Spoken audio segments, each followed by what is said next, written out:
Hello, this is DrPaulCottrell, and I'm going to be doing a part two of the Liberty in a Cold Climate by Niall Ferguson. But before we do that, I want to play a video that came up about 12 hours ago by Mark Levin. It's titled, Our Country is Being Destroyed. So I think that having these two videos next to each other, I think gives a little bit more insight in the direction of the country, probably the direction of democracy.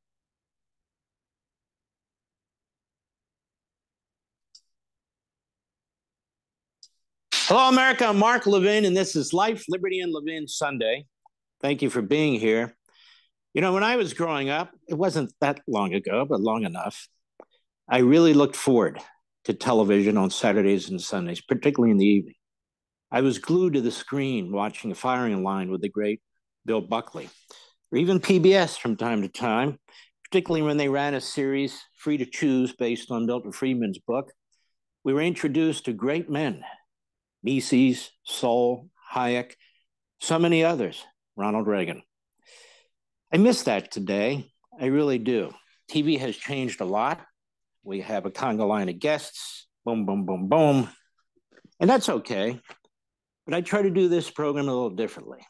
Slow things down, think about it, dig a little more deeply, even go into some of the great philosophers and writers and so forth. And we have two of those great guests this evening. We have Victor Davis Hanson and Newt Gingrich. It'll be a smart show, not because of me, because of them. But I do want to dig deeply. When you look at what's happened to our justice system and the law, how it's being used against President Trump, how it's being distorted at every level, local, state, and federal, civil and criminal. And when you look at how the media are all supportive, when you look at how there are mobs and factions of citizens who think this is fantastic, and when you look at the Oval Office and Joe Biden, who's behind the scenes and actually out front now encouraging this sort of thing, trying to take Trump off ballots, trying to rush the appellate process, destroying due process and attorney-client privilege and all these other things. It smells to me like the French Revolution. Just have a phony Tron, get him to the guillotine as fast as you can, because we have a country to destroy. We know what's best. We want one-party rule, and we're going to get there by hook or by crook. So I got to think of a book that was one of Ronald Reagan's favorite, certainly one of mine, by a man named Frederick Bastiat. It's called The Law. Frederick Bastiat was born in 1801 and he died in 1850, very young man. He worked in the French legislature and he saw his country destroying itself, moving towards socialism, and he said, which means it will eventually move towards communism. Individual liberty, private property rights, the whole rule of law is being destroyed, he said, right in front of our eyes. That's exactly what's taking place in this country today, exactly. That horrendous State of the Union address, the constant coverage of these outrageous rogue prosecutors, all Democrats, these rogue Democrat judges appointed by Obama and Biden, one after another, some of them elected locally in our inner cities by Democrats, all aimed at taking out a man who disagrees with them. I want to read you a little bit of this, and then I want to encourage you to pursue it further on your own. It's called The Law. Bastiat says, unfortunately, law by no means confines itself to proper functions. And when it has exceeded its proper functions, it is not done so merely in some inconsequential and debatable matters. The law has gone further than this. It has acted in direct opposition to its own purpose. These are profound words. The law has been used to destroy its own objective. It has been applied to annihilating the justice that it was supposed to maintain, to limiting and destroying rights, which its real purpose was to respect. The law has placed the collective force at the disposal of the unscrupulous who wish, without risk, to exploit the person, liberty, and property of others. It has converted plunder into a right in order to protect plunder, and it has converted lawful defense into a crime in order to punish lawful defense. How has this perversion of the law been accomplished, and what has been the results? And he was looking at his country, the influence that Marx was having on his country and throughout Europe. He said, there's also a tendency that is common among people. When they can, they wish to live and prosper at the expense of others. This is no rash accusation, nor does it come from a gloomy and uncharitable spirit. I think this is in the vein of what is transpiring with the ultra-liberal movement and some of the democratic policies that are coming from the state legislature pushing for reparations. In addition, you can see what Mark is quoting in real time with the lawfare that's going on in the current election cycle in the United States against, a Republican candidate. The annals of history bear witness to the truth of it. The incessant wars, mass migrations, religious persecutions, universal slavery, dishonesty in commerce, and monopolies. This fatal desire has its origin in the very nature of man, in that primitive, universal, and insuppressible instinct that impels him to satisfy his desires with the least possible pain. Men naturally rebel against the injustice of which they are the victims. Thus, when plunder is organized, he doesn't just mean financial and economic plunder. He means when you plunder the liberty of somebody. Plunder in its fullest sense. Thus, when plunder is organized by law for the profit of those who make the law, all the plundered classes try somehow to enter by peaceful or revolutionary means into making the law. So his point is, it starts with a few, but then everyone wants a piece of the action. Everybody wants a piece of the pie. According to their degree of enlightenment, these plundered classes. And this is the reason why through DEI and this kind of new cultural revolution that's going on campus, we are trying to have division in the country, sow the seeds of division between the perceived oppressor and the oppressed. And so when you try to demonize a certain class of people in the United States, this happens to be white males or even white females in some cases, then anything that's not white male will be an oppressed class and therefore should be getting some sort of social benefit. But that could not take place unless the division was sown in the schools. Convince people at a young age of certain things, so when they start to vote, that they are voting in these ultra-liberal policies. And, once these individuals start working and they start hiring responsibilities, they'll hire similar individuals. And then it creates a toxic environment in corporate America. And this is what I think we have been seeing the last probably 5 years, on top of if a particular group of people, let's say the BLM movement, doesn't like something, they burn down the town. And, because of this oppressor concept that the ultra-liberal has sown, they are given some sort of cultural pass to do the things that they're doing. So I think that we really need to step back and look at what's really happening, and it's actually the destruction of the rule of law. If you like what I have to say, or if you don't like what I have to say, but you want to watch, please make sure that you subscribe to my channels. I have 3 channels on YouTube. I have Brighteon, Bitchute, and Rumble. I am censored on YouTube in terms of what I can keep up, So I'll do a premiere, and sometimes I will take down a certain type of sensitive topic, such as the crisis that we went through.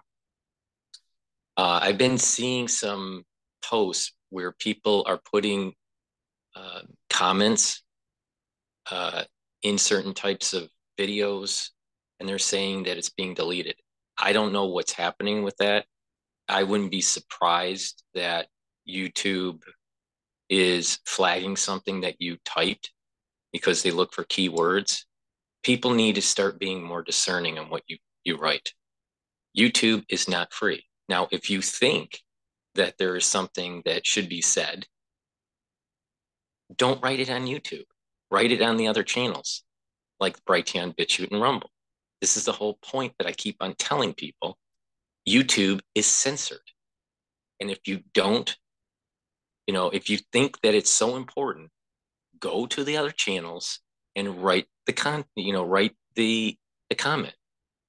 This is why I say subscribe to all 6 channels. So so freedom of expression, as long as it's not belligerent and hateful, can be preserved. Because if you just put your comments on YouTube, then your freedom is fragile, and you need to be anti-fragile. So you have to have contingencies, and you have to have redundancies in how you communicate. So if you really think that something is that important to say on YouTube and it won't be censored, then keep it up on YouTube. But don't think that if it is a sensitive topic, that it's going to stay up on YouTube. The censorship is much less on Rumble. It's a little bit more freer platform at this moment in time. It will probably start becoming less free as it becomes more popular. But to think that you're going to be able to keep sensitive information up in the comment section on YouTube, you're kidding yourself.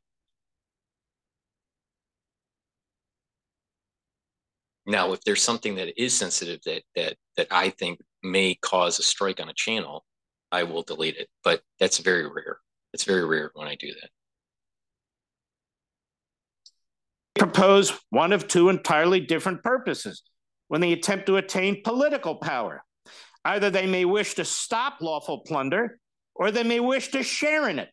Stop it or share in it. Woe to the nation when the latter purpose prevails among the mass victims of lawful plunder, when they, in turn, seize power to make the law. He's basically saying, now everybody's in on it, which destroys the law, justice, liberty, and the civil society. What if is a symptom that torments individuals with OCD? What if I upset someone I love? Until that happens. Also, for the ones that don't know, all the links are in the description of all my videos. So it's very easy to click the link and go to the different channels to subscribe. So make sure you do that. If you don't, you're not building redundancy in communication, and therefore you're going to miss out. There will be another crisis that will emerge in the near future. Now, very few people can communicate to you like I can. So I think it behooves you to make sure that you are subscribed, to make sure that you get my understanding and how you should be navigating through the crisis. The few practice lawful plunder among the many. A common practice where the right to participate in the making of law is limited to a few persons. But then participation in making of the law becomes universal. This is why Thomas Jefferson said you can have tyranny in many forms, including, he said, tyranny of the legislature. If they don't comply with their oath and follow the Constitution and the limits placed on them, they're tyrannical. Just because you vote for them doesn't mean they're not. And then men seek to balance their conflicting interests by... And I think this is exactly what is happening with Schumer and what was happening with Nancy Pelosi when she was Speaker of the House. There's a tyrannical aspect to the Democratic Party. Now, people would say, oh, you're all against the Democratic Party. Well, I'm against liberal policy. I believe in less government is better government and smart regulation when it's needed. But I also think that the Republican Party is captured, and they're doing policies that aren't really for the environment of the country, but more for the environment of a national security state. So I'm more aligned with less government is better government concepts. I'm more aligned with, a Rand Paul, even though there's some things I disagree with, but I find that the Republican Party is more aligned to my current values than the Democratic Party. Both parties are failing, for sure. And both parties aren't really using the law to help the country. They're using their power in the law to help the lobbying group. Universal plunder. That's what I'm describing. Instead of rooting out the injustices found in society, they make these injustices general. As soon as the plundered classes gain political power, they establish a system of reprisals against other classes. It's exactly what's going on against Trump and his supporters right now. They do not abolish legal plunder. This objective would demand more enlightenment than they possess. Instead, they emulate their evil predecessors by participating in this legal plunder, even though it is against their own interests. What he's saying there is, do you understand, in America, when you destroy your Constitution, when you destroy the Bill of Rights, when you destroy due process, the whole purpose of a trial, when you eliminate attorney-client privilege, when you target a single man in order to destroy him by hook or by crook with 91 felony charges from the Ku Klux Klan Act to federal elections, to the Enron obstruction, to documents, do you understand that you've destroyed the very foundation of the law and justice that is supposed to protect you? You think you perpetrators are going to be unaffected by this? That's what he's saying. It's impossible to introduce into society, he says, a greater change and a greater evil than this: the conversion of the law into an instrument of plunder. In the first place, it erases from everyone's conscience the distinction between justice and law. Again, think of what they're doing to Trump. No society can exist unless the laws are respected to a certain degree. The safest way to make laws respected is to make them respectable. When law and morality contradict each other, the citizen has the cruel alternative of either losing his moral sense or losing his respect for the law, which is what's happening in this country. The two evils are of equal consequence, and it would be difficult for a person to choose between them. The nature of law is to maintain justice. This is so much the case that in the minds of the people, law and justice are one of the same thing. There is in all of us a strong disposition to believe that anything lawful is also legitimate. This belief is so widespread that many persons have erroneously held that things are just because the law makes them so. Thus, in order to make plunder appear just, plunder again, beyond property, the plundering of the law, the plundering of the justice system.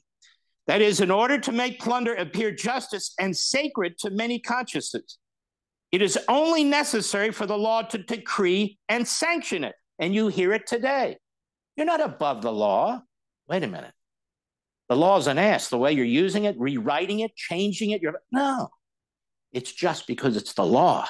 And it's just because the government's using it. And it's just because the prosecutors are bringing it. And it's just because the judges are supporting it. It's just because we're going to have a trial. We're going to have a jury. He's saying, no, it's not. It's plunder. You're dressing it up as justice. If you suggest a doubt as to the morality of these institutions, it is boldly said that you are a dangerous innovator, a utopian, a theorist, a subversive. You would shatter the foundations upon which society rests. Hence, Trump is Hitler. Trump's going to be a dictator. Trump is going to put people in prison. It's Trump, Trump, Trump.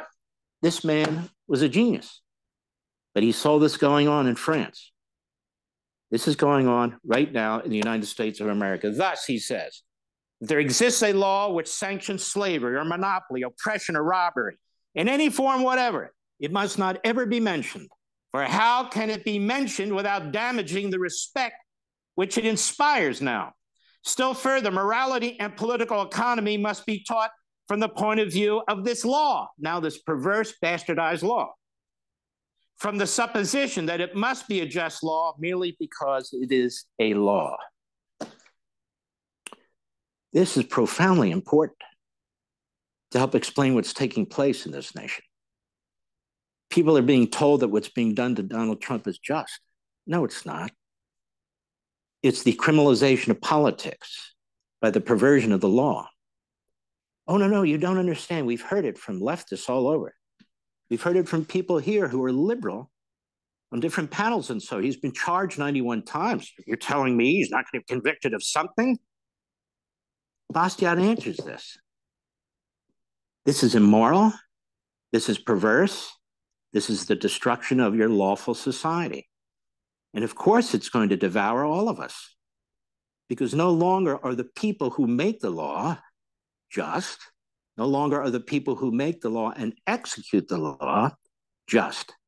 No longer are the consequences of the law just. This could apply to what would come later, the Soviet Union, to communist China, communist Cuba, to Islamist Iran, and on and on. And you can see why the Democratic Party wants to rewrite parts of the Constitution, amend the Constitution to stack the Supreme Court. I've said a long time ago that the only way out of this turmoil isn't voting in new representatives, because they'll be captured and compromised eventually. But to actually go through a kinetic event to reboot the American experiment. Now, how that's done, I'm not sure. I do know this. Most of Americans will not participate in that kinetic event, nor sustain even the ones that are participating in that kinetic event. They're not willing to sustain it, and therefore we will lose our constitutional republic. There's an apathy, there's a passiveness, there's a self-centeredness that is taking place in the American society, where literally that Constitution, the actual edge of the document is just withering away slowly. And over time, it'll just move inward into the document until all the letters, all the words, all the sentences are gone because of apathy, because of self-centeredness, because of being passive, not willing to fight for something that is bigger than oneself. If you would like to help support my work, please go to my website. It's the-studio-reykjavik.com. I have on my homepage, at the very bottom of the homepage, you can donate through Stripe, PayPal, or buy me a coffee. That helps support my news coverage. Most of the content that I do is for free. I also have people that help support the news coverage by being a Patreon subscriber. I have different tiers on my Patreon channel. So please, if you would like to help support, be a paid subscriber to Patreon. The first tier you will get, that's basically a donation. You're helping monthly my work. If you do tier 2, you'll get 2 lectures from each of my lecture modules in medicine. You'll get two videos but you will not get the PDFs for the lecture. Tier 3 and Tier 4 for the Patreon member. Tier 3, you will get half of the lectures of a module. And Tier 4, you'll get all the lectures of the module. Again, nor Tier 2 or Tier 4 or 3 will get the PDFs. So this is a great way to, at a higher tier level, to to get a little bit more information that is not free to the public. So another way is to get full access to the module with the PDFs of all the lectures by purchasing the module on my store, the-studio-reykjavik.com. So there's many ways to support my work. And we have to keep in mind that there's tumultuous times happening. Now, some of it is contrived, and they just want to create more in the media, especially in the social media, create more strife and more anxiety. That's not what I'm trying to do. I think that we need to do deep dives in these topics because we're literally seeing a change in democracy around the world. And it is not for the better, it's for the worse. And it's because we don't have engaged citizens. And, we have a lot of citizens blaming the politicians. Well, to be honest, a lot of the blame is on the citizen because they weren't engaged.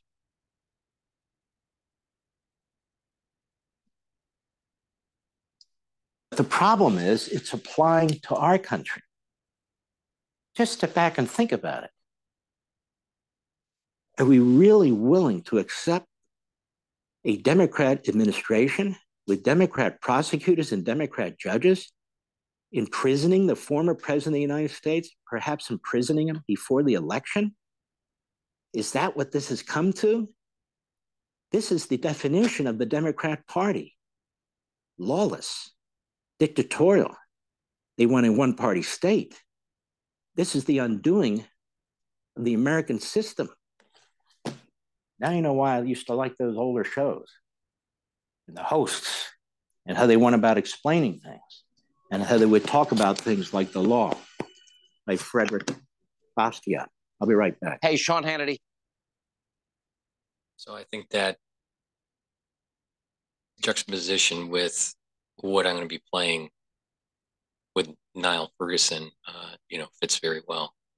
Before we start playing the video with Ferguson Part 2, I'm going to just do a product plug. Please go to my store, the-studio-reykjavik.com. I have a lot of great products to help improve your health. We're going into the spring season in the United States, and there's going to be a lot of allergies that people, usually get during this time period because of the pollen. So the best way to neutralize pathogens and to soothe that throat and help to boost up that immune system is to take structural nanosilver, and I sell structural nanosilver in different types of products.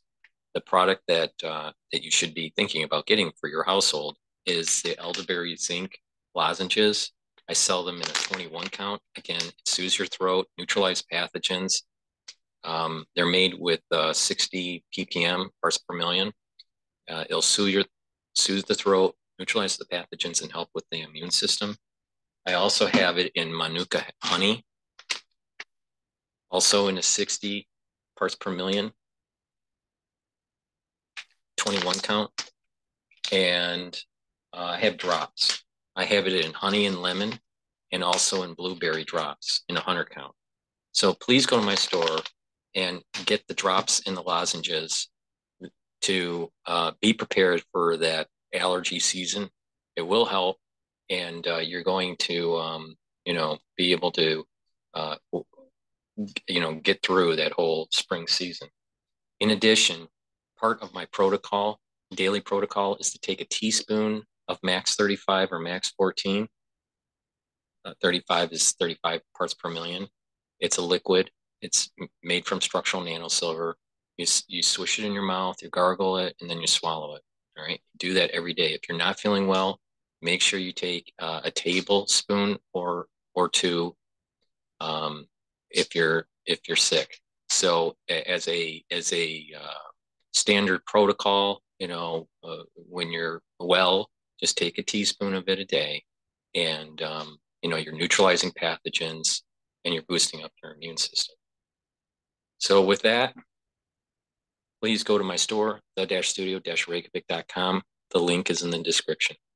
Let's start playing part 2 of Niall Ferguson. Premature to declare the inflation problem over, though economists itch to do that. But in any event, the significance of these fiscal and monetary data are political as much as they are economic. It is already clear, and this relates to my last question, it is already clear that the United States is spending more on interest payments than on national security at this point. And this makes it quite difficult for the United States to pursue the kind of foreign policy that the more hawkish American politicians would like it to pursue. Not that Ukraine is a particularly expensive outgoing compared with the entire American defense establishment. But I find this a very telling chart, that we are at a point when interest payments are overtaking the defense budget in the United States. And this must have, it often has in the past, it must have implications for how sustainable American power is abroad. My penultimate question.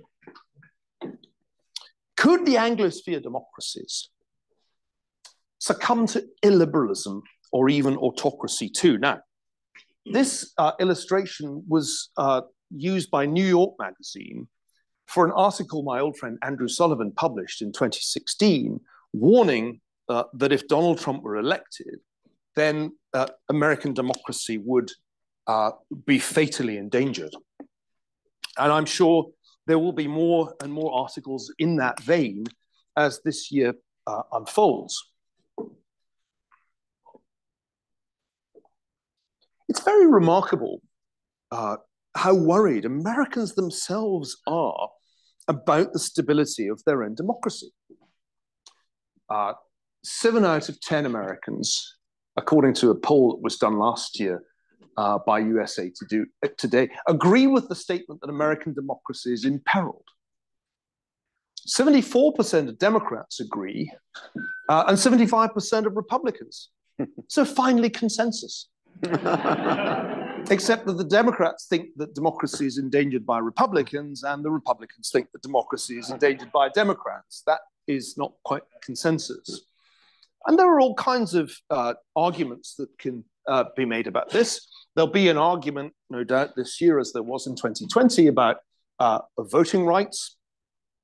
Democrats will say that Republicans are trying to restrict them, and Republicans will say that Democrats are making them too lax.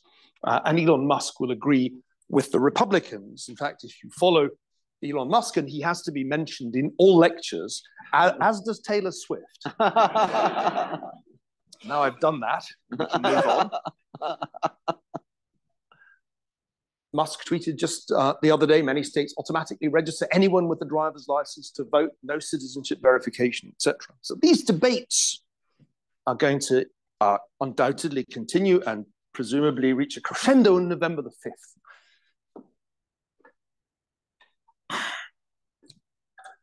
I think Americans are right to believe that their democracy is imperiled.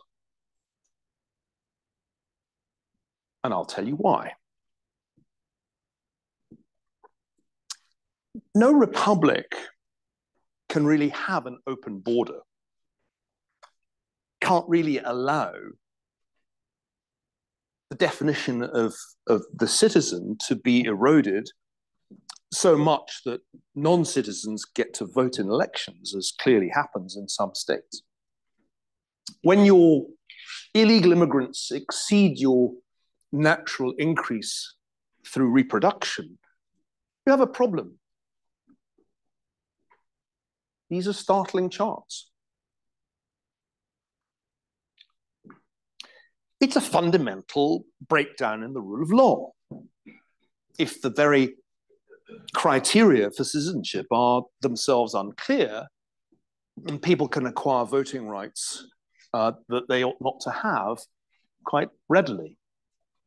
Now, I mentioned earlier how hard it was to measure the rule of law.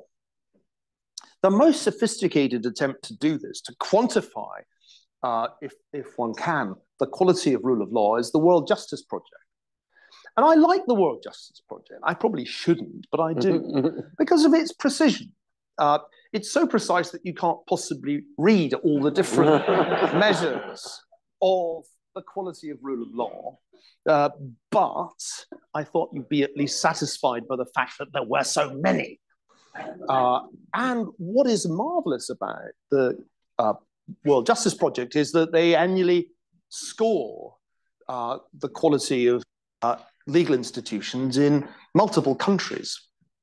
And what is interesting is that if one compares the 2023 performance of the United States with the 2015 performance, the quality of the rule of law has measurably declined in a majority of different domains. I defer to Professor George and others much more learned than me in the law as to how useful this exercise is. But it has, I think, the ring of truth in it. I wrote in a book called The Great Degeneration that the United States was suffering a deterioration in the rule of law. I wrote this 12 years ago, in that the rule of law was evolving or degenerating into the rule of lawyers, which I argued was something distinctly different. And I think there is, I think there is good reason to believe this. And that is very important for my argument. Because remember Adam Ferguson's point. Democracy without the rule of law is barely worth having and unlikely to be sustainable. But if the rule of law itself becomes corrupted, then woe betide you. I'm not done. The Financial Times, perhaps it's prejudiced being a British newspaper, nevertheless published some very interesting data on two specific issues that differentiate the United States from the United Kingdom. As a dual citizen, as a US citizen as well as a British citizen, I am neutral in this debate, but I merely present the data to you. First, the partisan divide in trust in media is far wider in the US than in the UK. The levels of distrust or partisan difference on media outlets in the US is far, far wider than in the UK. And you can see here that there's very little difference in attitudes and trust between conservative and Labour voters, whereas between Republicans and Democrats, there's an enormous gap. And this is really interesting. There is far more racial and ethnic segregation in American cities than in British cities.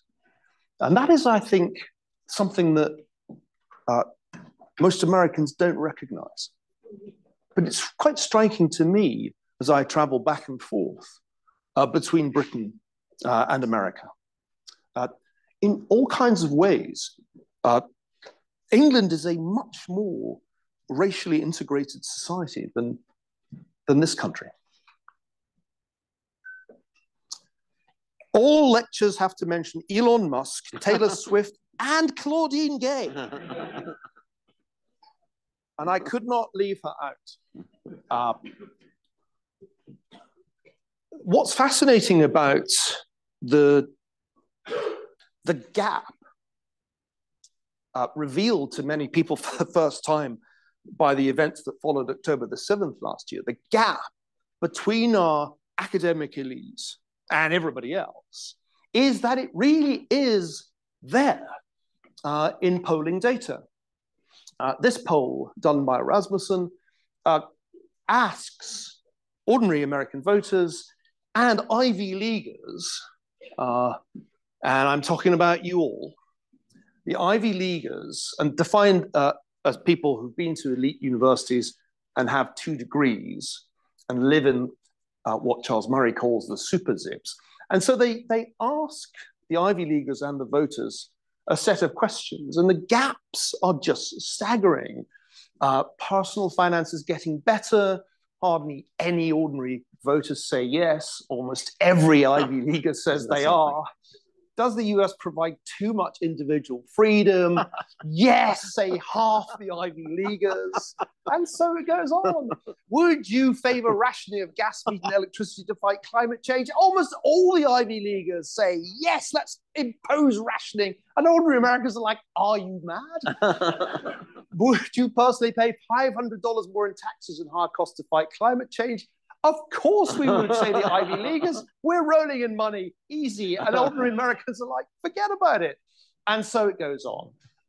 Favorable views of members of Congress. Ordinary Americans despise members of Congress and Ivy Leaguers. I think the term that we should be focusing on here, and I don't think Neil Ferguson says it, but it's about sensitivity of policy, how sensitive one would be. In biology, sensitivity can be measured in how many, let's say, receptors one may have on a particular cell. The more receptors for a particular chemical, the more sensitive you are to that chemical. The reason being is that there's more probability that chemical will dock to that receptor. If you have less receptors, then you have less sensitivity. That's a biological way of explaining some sort of social behavior. So if someone is rich, right, or well-to-do, or is in a position in terms of location or their particular career, where they aren't as sensitive to these policy changes to, let's say, fight climate change or, increase some sort of consumption tax. If you're in a situation where you're not sensitive to that change in policy, you're most likely going to be more for it. It's the ones that are going to be sensitive to the policy that changes their well-being in life, where they're going to be more in an uproar. And this is a problem that I keep on saying about the egoism in America that is started to take hold.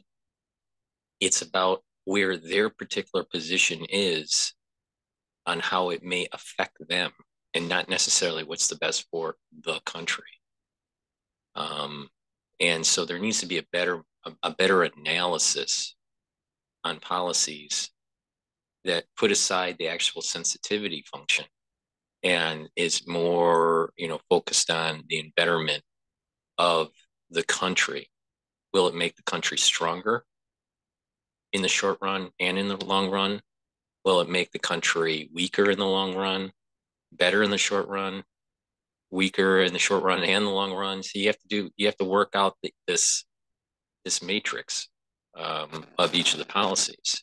But unfortunately, human behavior kicks in, and it's all about sensitivity to policy. Please go to my store, the-studio-reykjavik.com, and get the products that will help with your lipid profile. I have omega-3 on my store, so please go to the store and purchase the omega-3. And why do you want omega-3 and take it every day? It'll bring down the LDL. Now, what is important here is to control your lipid profile, reduce cardiovascular disease, watch what you're eating, try to bring down those triglycerides and your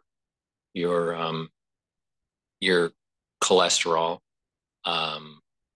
do balancing exercises, walk. Heart health is really important. And a big part of heart health is controlling the lipid profile and doing mild exercises. Don't get too crazy, right? Especially in the post-crisis era, because of other inflammatory problems with the cardiovascular system. But there are ways to maintain health by doing mild exercising. Walking is a really important exercise that many people are not doing adequately enough. If you live in a city and you do a lot of walking, it's just part of your being. And so it's just natural. But in the suburbs where people get in their car and they're driving to, to their place of employment, or they're, driving to the grocery store, or driving to, wherever their destination is, instead of walking, you don't walk as much. You'll notice that you won't walk as much. So it's not just mild exercise, through walking, but it's also watching what you eat. Stay away from the fatty foods. Stay away from the processed foods. So, it's a holistic approach to, for improving cardiovascular health. So please go to my store, the-studio-reykjavik.com, and get the omega-3. That'll help to improve your lipid profile. Take it every day. To help to boost your immune system, take magnesium and zinc every day. If you're not feeling well, take a double dose of it. All right. So go to the store, get the magnesium and zinc, and improve your immune system. And lastly, I sell products that have dual purpose. So I have a structural nano silver gel that will neutralize pathogens. You apply it on your hands, you apply it around your mouth, your nose, your ears, your eyes. It stays active for about 5 hours to help neutralize pathogens. So if you're getting sick, or you're in an environment where you are sick, or you're in an environment where many people are sick, the prevalency of being sick is up, use this product, all right? And it'll reduce your chances of getting sick, and to help you getting better. Now, it has a dual purpose. You can use it as a skincare. Let's say you have a cut. You can apply the structural nano silver gel on the cut, and it'll help to heal the cut. The reason why it helps to heal it is because it is neutralizing pathogens and keeping the wound clean. Same thing with abrasions and minor burns. In addition, you can apply this on your skin at night and then exfoliate it in the morning. And you do that every day, and you'll notice that your skin is clearing and your skin is tightening.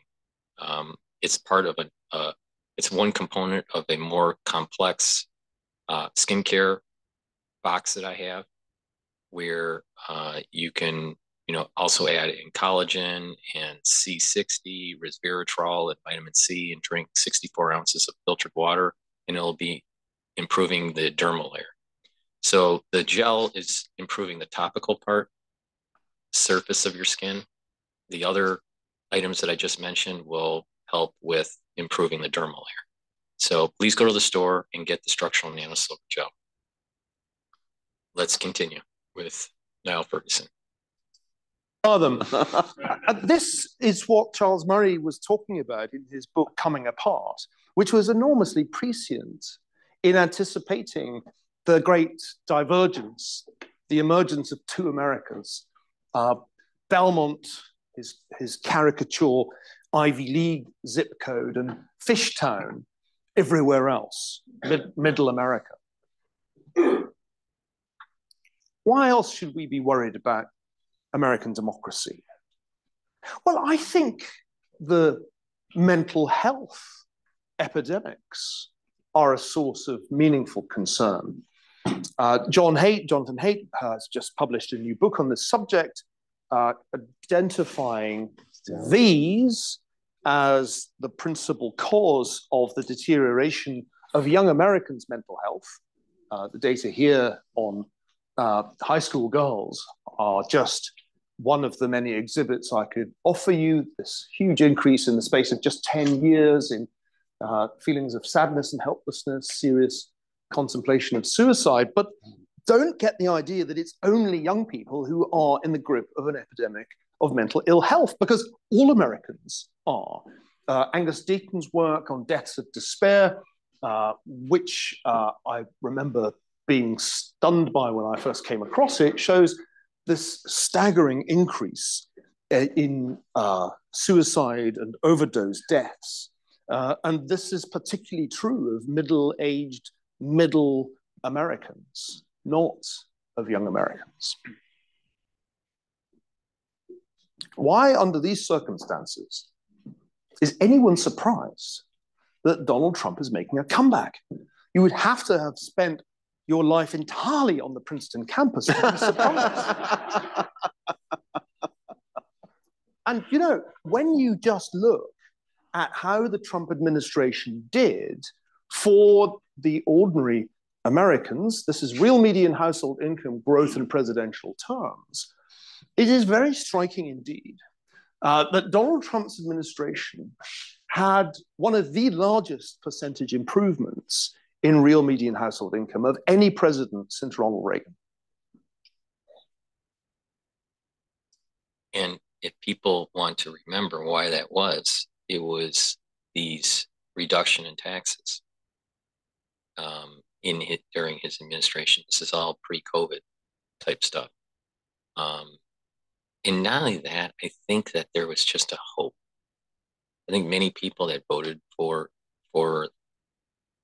Trump and the Republican Party at that time was seeing that perhaps this is a rebirth of less regulation, less taxation, more business opportunities for people.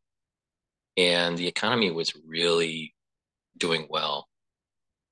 We had a good energy policy in terms of keeping energy costs down for the consumer. And that was all reversed, with the Democratic Party coming into office and changing that whole supply demand dynamic in energy, and energy costs went up. So, and then the regulation, the Republican Party was reducing regulations, not increasing regulations. And businesses are too overly regulated, and that doesn't bode well for a vibrant economy and entrepreneurship. So I just think that just before COVID, we had a vibrant economy, and then the crisis happens, and people were laid off and sheltered in place, and a lot of problems started to arise. To perturb the economy. And there was deficit spending, caused a lot of problems, and it was exacerbated when the Democratic Party came into office. So I think that was part of the reason why there was this kind of new hope. It was kind of like almost a Reagan-esque new hope to get out of the negativity of the 70s, especially from Carter's administration, in terms of, that transition with Reagan. I think a lot of people saw some hope with Trump that was similar to Reagan. And that is the real simple and, I think, persuasive explanation for his return. Up until this point, the Biden administration, mainly because of its inflationary error in its first year in office, is performing as badly as the first administration of Barack Obama. I'm nearly done. For those of you who are concerned at the prospect of a second Trump term, let me offer reassurance. The polling is very striking. When asked how they would vote, Americans in the swing states say they would vote for Trump. When asked how they would vote if Trump had a criminal conviction, it swings against Trump. The song is, "I fought the law and the law won," not, "I fought the law and I won." And this is the crux of my talk tonight. The rule of law is still a real thing. Did you notice that when ordinary Americans are asked their opinion of lawyers, It's much more positive than their opinion of journalists or members of Congress. To a striking extent, Americans still believe in the rule of law. And that's why they change their mind about Trump if Trump is convicted. This is a straw you may wish to cling to in the company. Well, I think this is the reason why the centrist, undecided voter is going to be key. The one that is very pro-Republican or pro-Trump is still going to vote.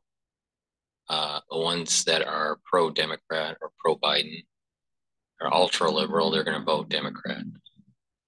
Now it's that centrist because the country is divided almost 50-50 in voters and also in electoral votes. That centrist group, that undecided, is going to decide the election. Now, if the core of that group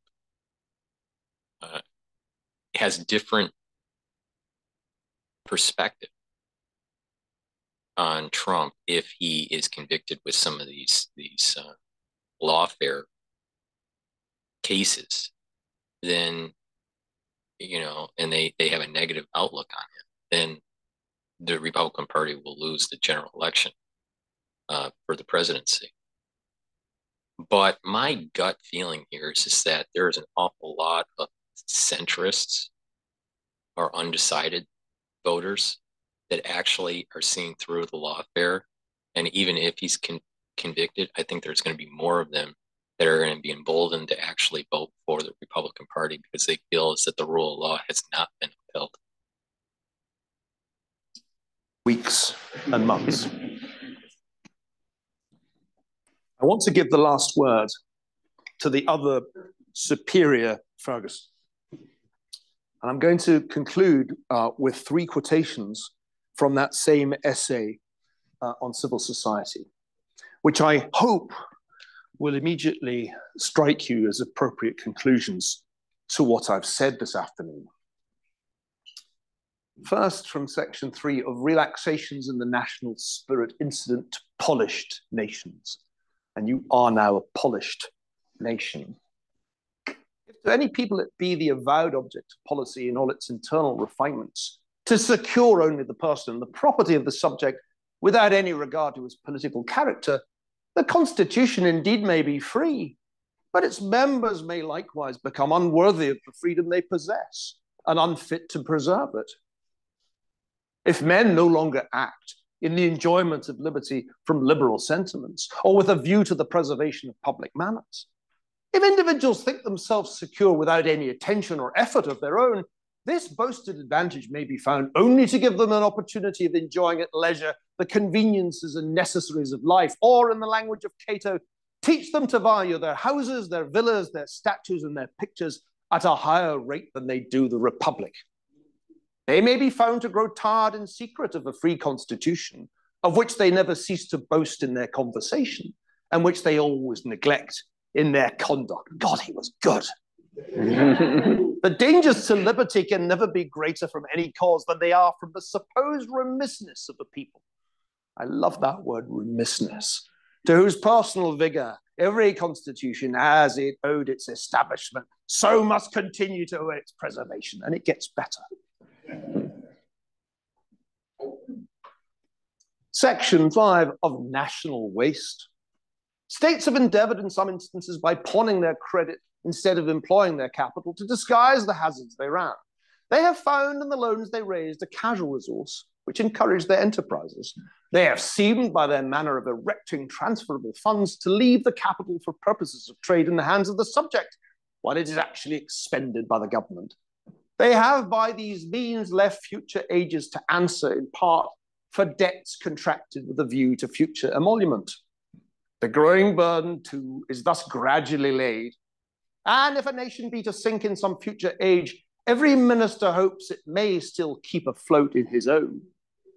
But the measure for this very reason is, with all its advantages, extremely dangerous in the hands of a precipitant and ambitious administration regarding only the present occasion and imagining a state to be inexhaustible, while a capital can be borrowed and the interest be paid, an expense if it bring no proper return is to be reckoned among the causes of national ruin. I don't know why that's not a meme. Because people love making up quotes about debt and attributing them to Enlightenment philosophers. There are lots of fake quotes out there. This is the real thing. Finally. And I think crucially, Section 6 of the Progress and Termination of Despotism. Where men are remiss or corrupted, the virtue of their leaders, of the good intention of their magistrates, will not always secure them in the possession of political freedom. Implicit submission to any leader or the uncontrolled exercise of any power, even when it's intended to operate for the good of mankind, may frequently end in the subversion of legal establishments. This fatal revolution, by whatever means it is accomplished, terminates in military government. And this, though the simplest of all governments, is rendered complete by degrees. When, by the conquest and annexation of every rich and cultivated province, the measure of empire is full, two parties are sufficient to comprehend mankind, that of the pacific and the wealthy who dwell within the pale of empire, and that of the poor, the rapacious, and the fierce, who are inured to depredation and war. Ladies and gentlemen, I ask not for applause for me, but I ask you to applaud the older and wiser Ferguson. Thank you very much.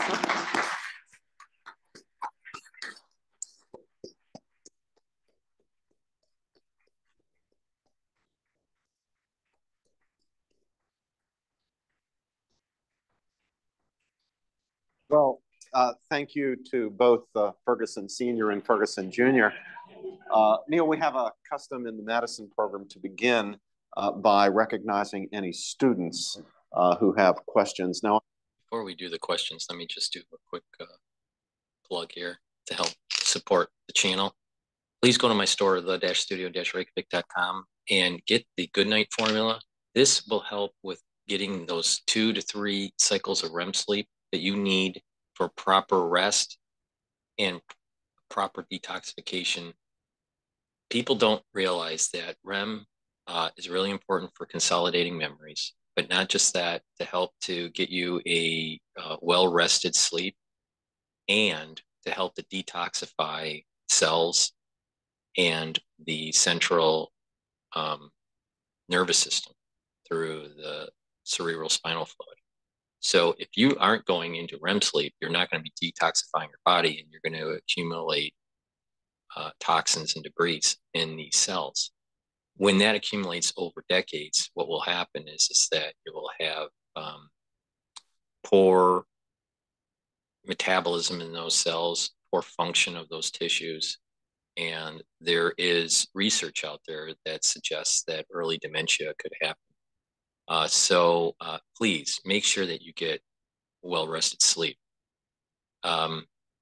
If you are having a problem with that, please go to my store and get the Goodnight formula. Take it every day, and you'll get that well-rested sleep. It has tryptophan and melatonin in it. The ideal way is to get sleep where you're not taking the Goodnight formula. But if you are having a problem because of anxiety or you're just have interrupted sleep for whatever reason, maybe change in work schedules or whatever, please keep in mind that you need those 2 to 3 REM cycles to properly detoxify your body, get the restfulness that you would normally get in a sleep, and to consolidate memory. So again, go to the store and get the Goodnight formula and take it every night so you can get the 3 cycles of REM sleep. So let's begin with the questions. I know that there are some students, quite a few actually here, who are in my civil liberties course. And this morning in civil liberties, The subject was how the American founders proposed to make a republic succeed despite the historical fact of the failure of all previous republics, and in fact, the collapse of previous republics into the worst forms of despotism. Now, the younger Mr. Ferguson doesn't have much faith in that project being successful. We need to ask ourselves whether infidelity to our own Constitution might be the cause of our demise, but we also have to ask ourselves whether fidelity to our Constitution might still fulfill the ambition of the framers to create a republic that endures. But with that, let me ask if any of our students would like to lead us off with questions. We have one up here. Mrs. Parker will hand you the microphone. Thank you, sir. I wanted to bring you back. You mentioned that one of the reasons you thought American democracy might be failing was the increased level of illegal immigrants. I wonder what importance you would put on keeping American democracy isolated to natural-born Americans. Is it that natural Americans should have more of a say in the government simply because they're from our country or were born in our country? Do you really see that there's an inherent problem with keeping democracy upright if we keep on having illegal immigrants? Well, I'm a legal immigrant, as is my wife. And my experience is that we who've gone through this quite protracted and not inexpensive process feel a little dismayed when others appear able to harvest the benefits of citizenship by getting across the border. The United States needs immigrants, but it's getting the wrong immigrants by this method. One of the oddest features of the last decade is that legal immigration has got steadily harder. Visas are harder to obtain for skilled immigrants who would clearly contribute almost immediately to national income. And control of the border, control of illegal immigration has almost broken down. This is a very hard thing to explain, and future historians will puzzle over why this happened. All over the world, people want to come here. And indeed, the secret of American success has been the attraction of talent to these shores and its rapid integration, not only into the workforce, but into the population of citizens. But when Canada's or Australia's or even Britain's immigration policy is superior to America's, the consequences are, I think, quite predictable. So the most obvious thing that the United States needs to do is urgently to reform its system of legal immigration, make it easier, give people who currently take the desperate route across the southern border the opportunity to take a more rational and safer route to a green card and citizenship. But to have a system that currently favors the illegal over the legal is truly bizarre and at odds with policy in almost every other country in the Anglosphere. Let me say one more thing. Half of just about all the unicorn billion-dollar plus companies founded in this country since the mid-1990s were founded by immigrants. And if you include the children of immigrants, it's practically all of them. This is something that no geopolitical rival of the United States can match. China certainly can't. The United States is in an astonishingly blessed position of being a magnet for talent. When you poll people around the world and you ask them, would you like to emigrate? And they say, yes, where would you like to go to?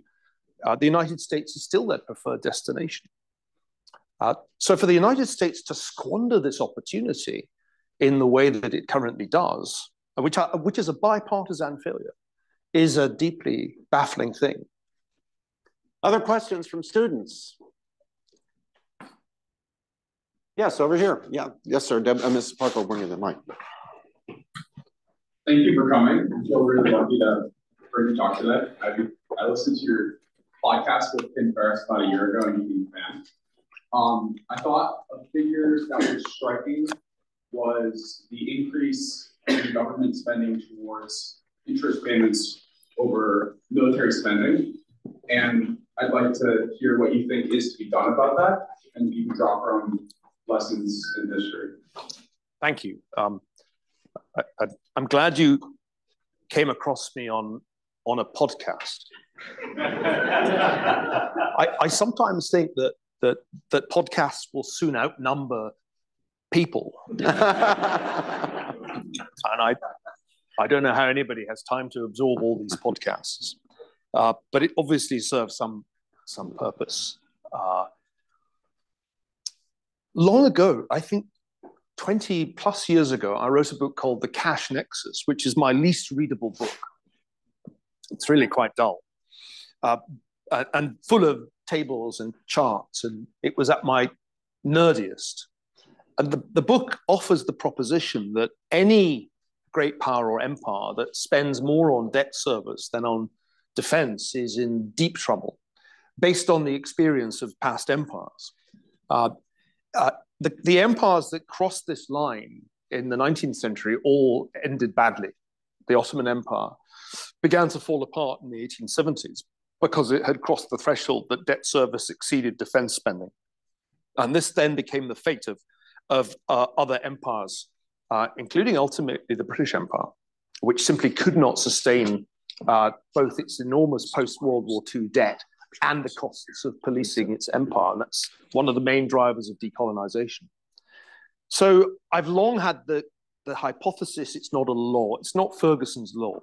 There are no laws in history except the law of unintended consequences. But there is a hypothesis that when a country exceeds this threshold and is spending more on debt service than on defense, it is in trouble. And the United States has just done that. Now, it's done it before, briefly, when interest rates were really high,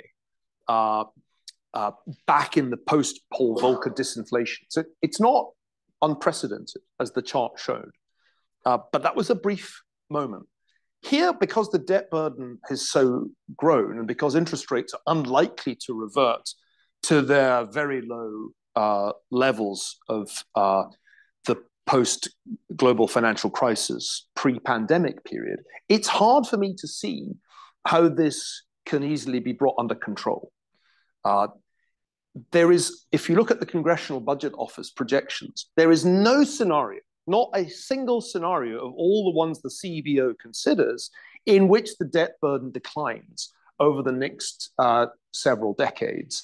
And there are scenarios, several, in which it explodes up towards the Japanese level. This is extremely important, what he's saying, and people really need to pay attention. So back in the 70s, even beginning of the, maybe near the end of the 60s, we were starting to see problems, inflationary problems. But the war in Vietnam was costly. And then there was this inflation spike. So Volcker, comes in the early 80s, I think it was 81, and does shock therapy, with the interest rates. The Federal Reserve rate, skyrockets, and then interest rates start to come down slowly. And during the Reagan and Bush Senior years, interest rates kept on going down and stabilizing. We're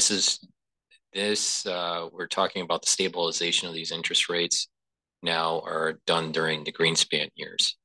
Now, eventually, what happens is that we start to build up risk in the property sector.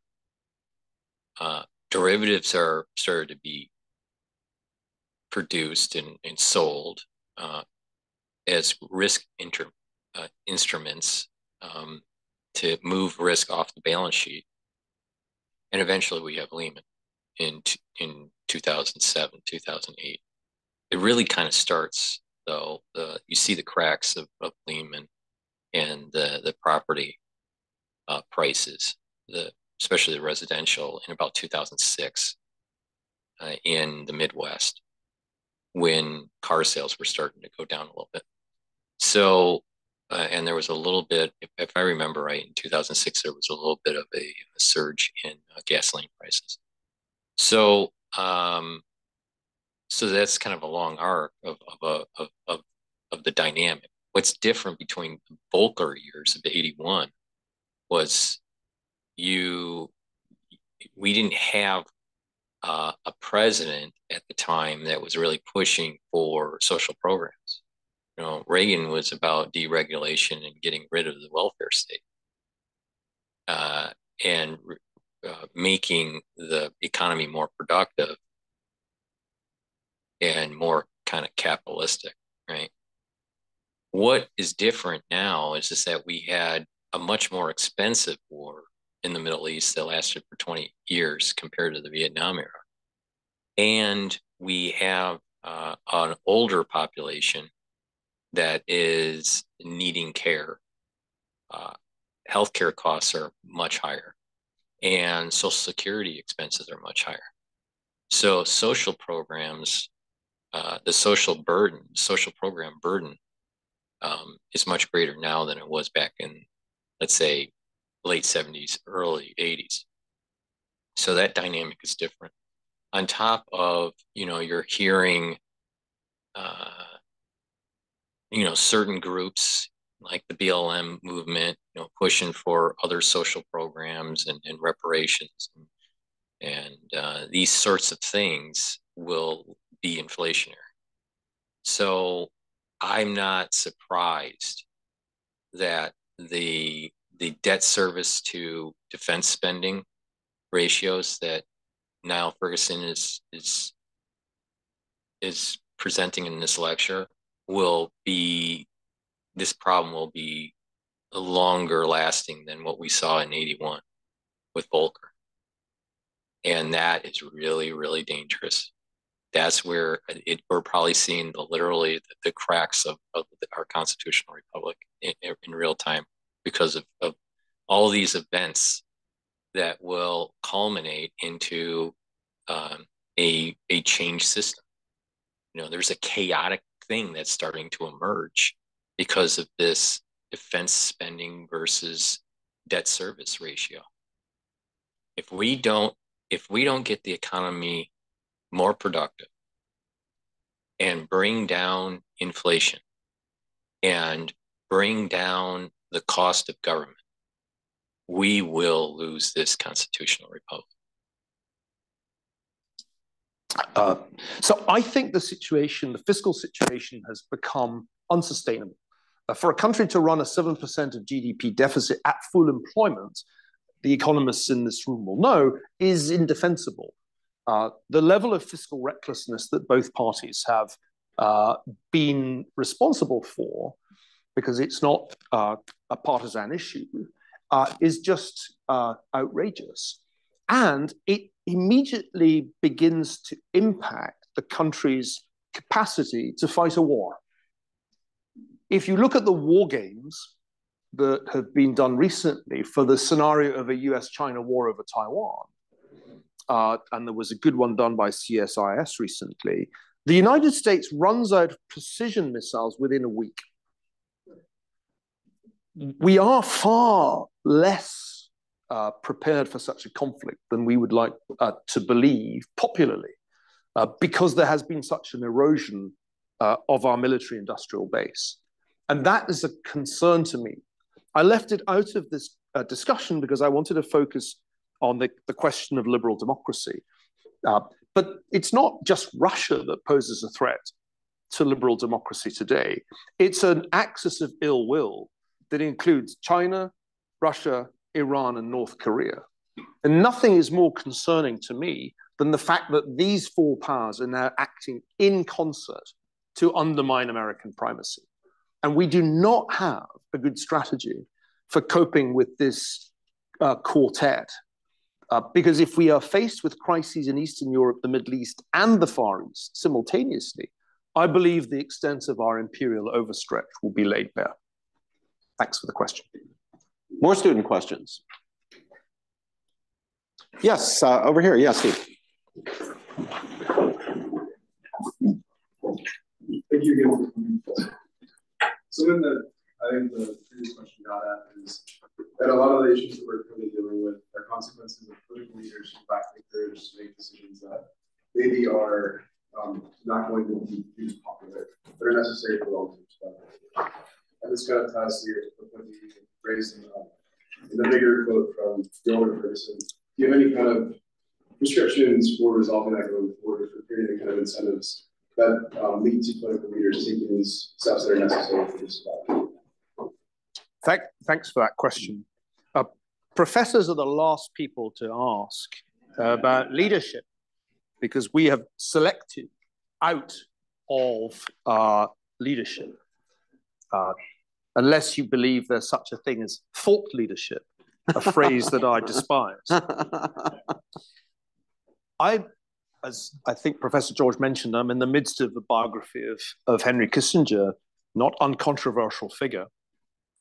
Kissinger wrote until the end of his life.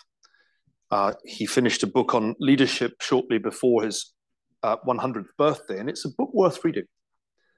I expected it not to be good, I'll be honest. And I found I'd underestimated him. The book is a very powerful meditation on what distinguished the great leaders he knew in his time in government from today's leaders.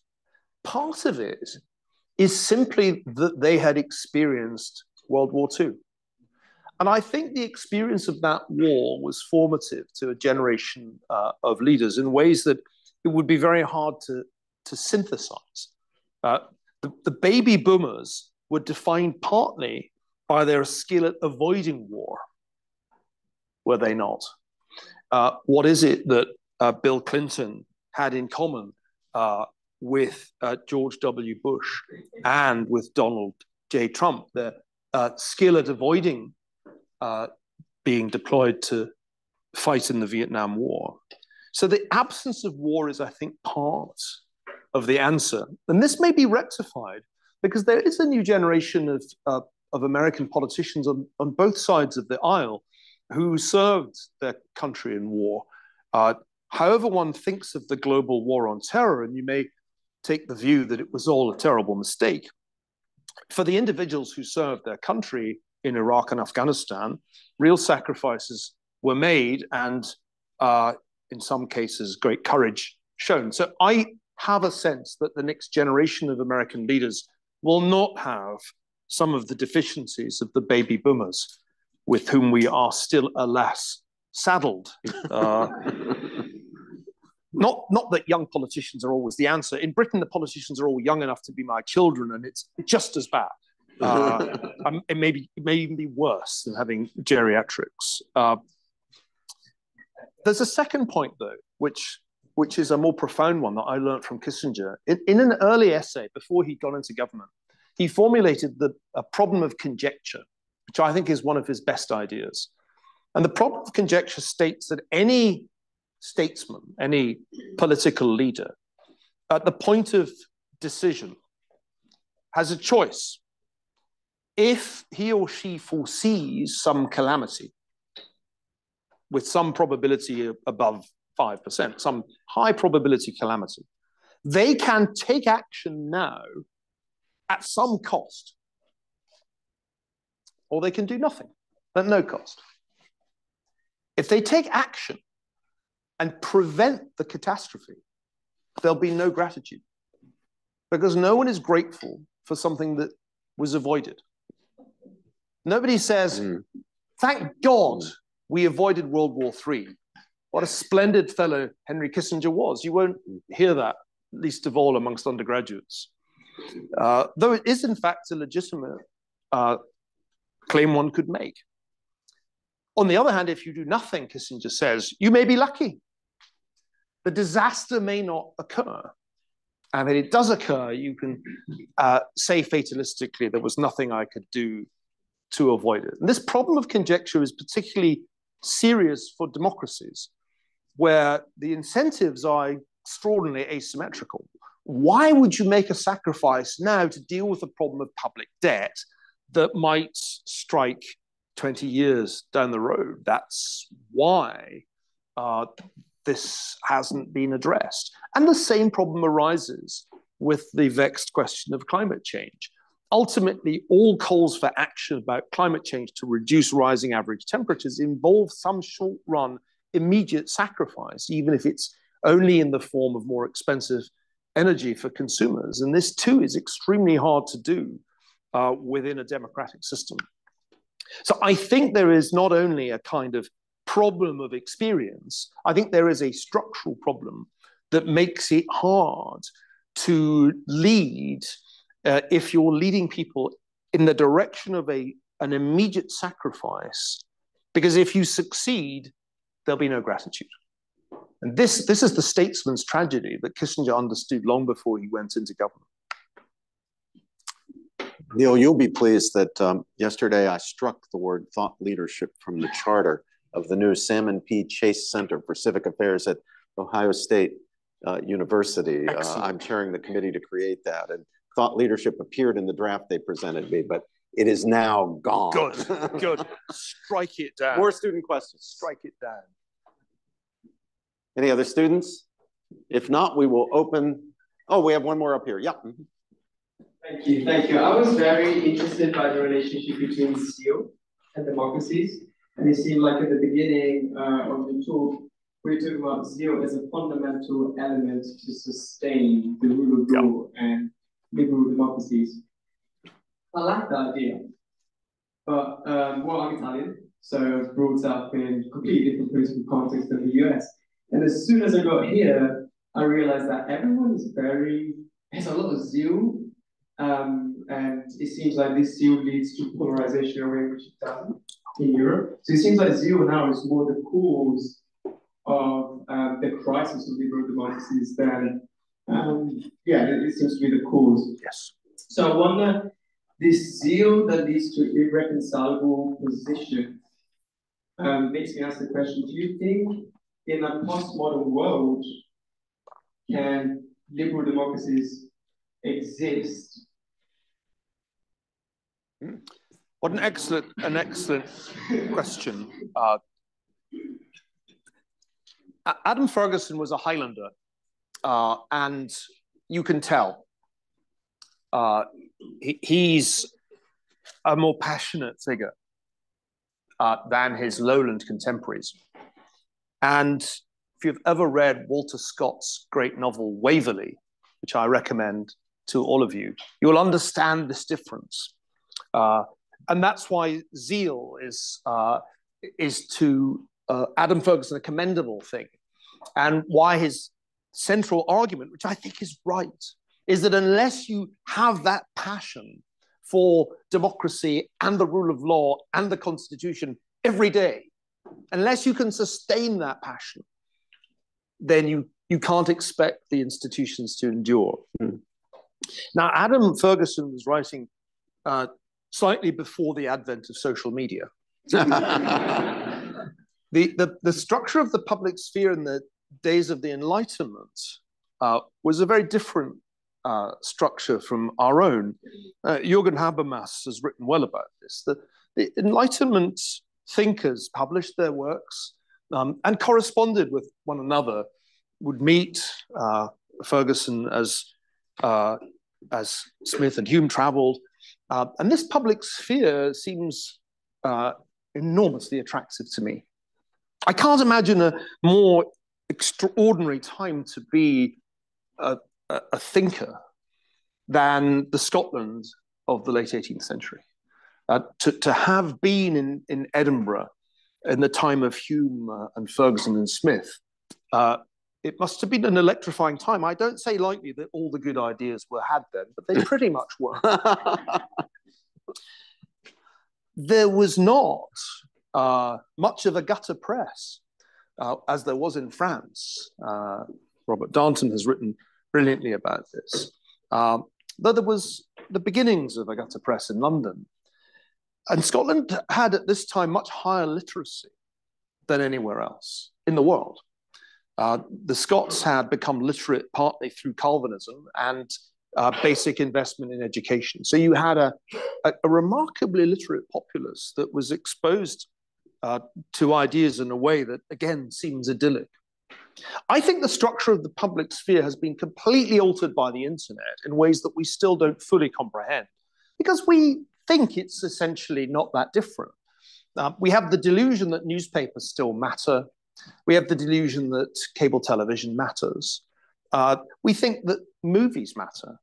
Actually, these are entirely anachronistic views. Young people pay almost no attention to these things. They get their news from TikTok, and they're more likely to play games than go to movies. The public sphere has radically changed. And the problem is, and I wrote a whole book about this called The Square and the Tower, available in all good bookstores. Support your local bookstore. Don't buy it on Amazon. The platforms, the network platforms that arose to dominate the internet with amazing speed in a matter of a few years totally changed the structure of the public sphere. And because of their particular model to monetize, namely the selling of ads, they created an engine for polarization that did not exist before. The discovery that people were more likely to stay on a particular screen if it was sensational was a critical discovery in the history of Google. It was the basis for Facebook's model. If you followed the recent hearings in Congress when Mark Zuckerberg faced very hostile questioning, the adverse consequences of this business model are far greater than he will ever admit. Because if he were to admit to the scale of the harm done especially to young people, the legal liabilities would bankrupt his currently very profitable company. So this is the difference. The structure of the public sphere is the reason zeal has become so toxic in the United States. And the failure of Congress to legislate by changing Section 230 of the Communications Decency Act is, I think, one of the great failures of modern regulation of the public sphere. Floor is now generally open, so questions from anybody. Age discrimination is over. Yeah, age discrimination is over. So who would like to ask a question? Yeah, we have one up here. There you go. You speak often about the rule of law. And a question for you is, what is your feeling about the speed and efficiency on the effectiveness of the rule of law? Yeah. Well, this is one of the things that the World Justice Project looks at. And it's very clear to me that the rule of law in the United States is both slow and expensive. And access is inferior. So the World Justice Project gives much higher ratings to the UK, or I should say to England, which is a somewhat different legal system from Scotland. It gives higher marks to England than to the United States, partly for that reason. So this is a key point. It's a reason we should be concerned. It should not only be the very wealthy who can go to law, but currently it is. Next question. Yes, down here. Could I have a microphone? Yeah, down here, Denny. Thank you. Yeah, I'm giving shorter answers now because I'm conscious that we're running out of time. Yeah, I think England is solving its problem of illegal immigrants by sending them to Zimbabwe. Do you think we should follow suit? It's Rwanda. It's actually Rwanda, not Zimbabwe. The people judged to have illegal asylum applicants are supposed to be sent, but nobody has yet been sent because of legal challenges to the policy. And I never thought it was a good idea to do that. I'll be amazed if it ever happens. Rishi Sunak bet Piers Morgan £1,000 yesterday that he would get it done. He's going to lose that bet, I would predict. And I don't think it's the answer. I mean, the only plausible answer must be a better defensible border. You can't have the most attractive economy in the world with an open border. That's just not sustainable. And this requires investment. Borders are good. They're necessary. You can't have a stable political order if you have an indefensible frontier. No European would expect you to have an indefensible frontier. Denmark is setting up detention camps. Well, if people get into your country illegally, what would you do with them? You can't simply hand them a passport and say, welcome aboard. That's not a rational strategy. So there have to be borders. They have to be defensible. Otherwise, the system of citizenship itself is eroded in ways that are fatal. There's a very patient gentleman up there who's had his hand up. You know, I have about half a dozen different questions. Pick one from the basket. If a leader, you know, presidential candidates or otherwise, stood up and made a compelling theory of the case about what we need to do as a nation, would Americans sign on board? Are we such a polished society now that everybody's like, it's going to cost me something? I'm not sure. And I'm thinking like Jimmy Carter said during the I'm an old white guy, so I remember these things. Jimmy Carter said, you know, let's do what we can to become an efficient society and end our dependence on foreign oil. And they gave him the consequence. Well, this is a good question, and as we're running out of time, I'll consider it maybe the penultimate question. I had a very heated argument with the Vice Chancellor of Oxford University about this. I said, it is far from unprecedented for politicians to appeal to voters with respect to the interests of posterity, of future generations. Her claim was that the climate issue had created an entirely unprecedented situation in which politicians were asking contemporaries to make sacrifices for future generations. No, my grandfathers sacrificed for future generations. My father's father fought on the Western Front against the Germans for most of the 1914-18 war.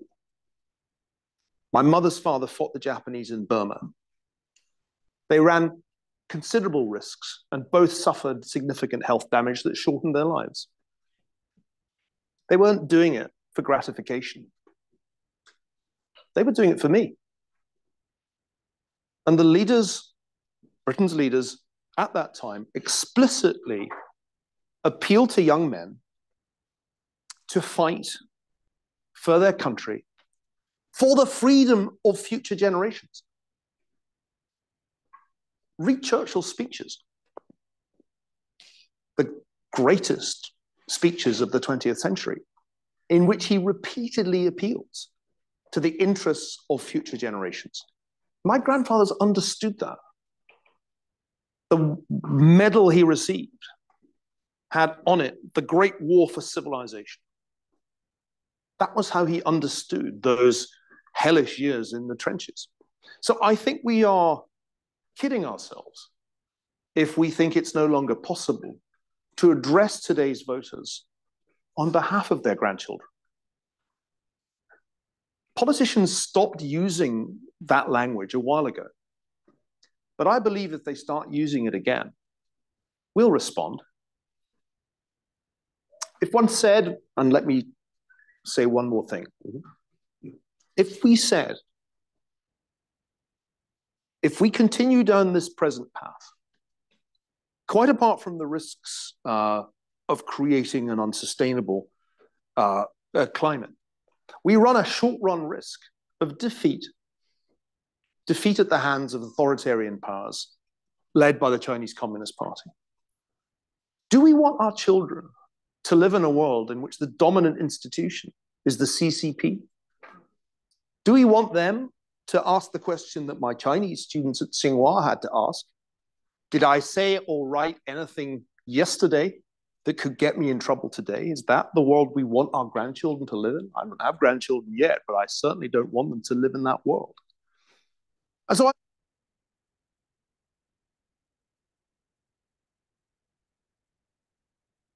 I have been saying this for 4 years, and why it is so important to make sure that we navigate through our debt crisis and our social spending and our political division carefully as we approach conflict in Asia. And I've mentioned it on many different videos, but in essence, the United States, if we lose a conflict in the Pacific with China, the world will view that as a model to try to mimic. And the world will be run by a one-party system that is very similar, or maybe even a copy paste of the Chinese government. Now, if we win the conflict, unfortunately, at the current juncture, the debt would be astronomical to be able to win the war, that it would be the straw that breaks the camel's back as a rising empire for the United States. So even with winning, we lose. But if we lose the war with the Chinese, we will lose our Constitution, and we'll lose the freedoms that many that hold dear. So it's a lose-lose situation. It's a question of how much do you lose. That's how I see it. These arguments can be made and should be made, and I look to a new generation of leaders to make those arguments. And I believe when they do, we'll respond to them. With that,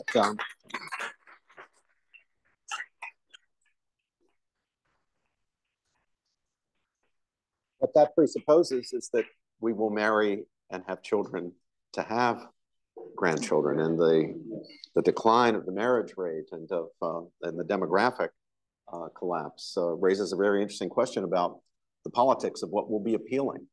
What appeals to you if you have the prospect of grandchildren? What appeals to you if you don't? Well, I'll certainly be encouraging you all to have children, students, and grandchildren, if that's something you can bring about. I have 5 children.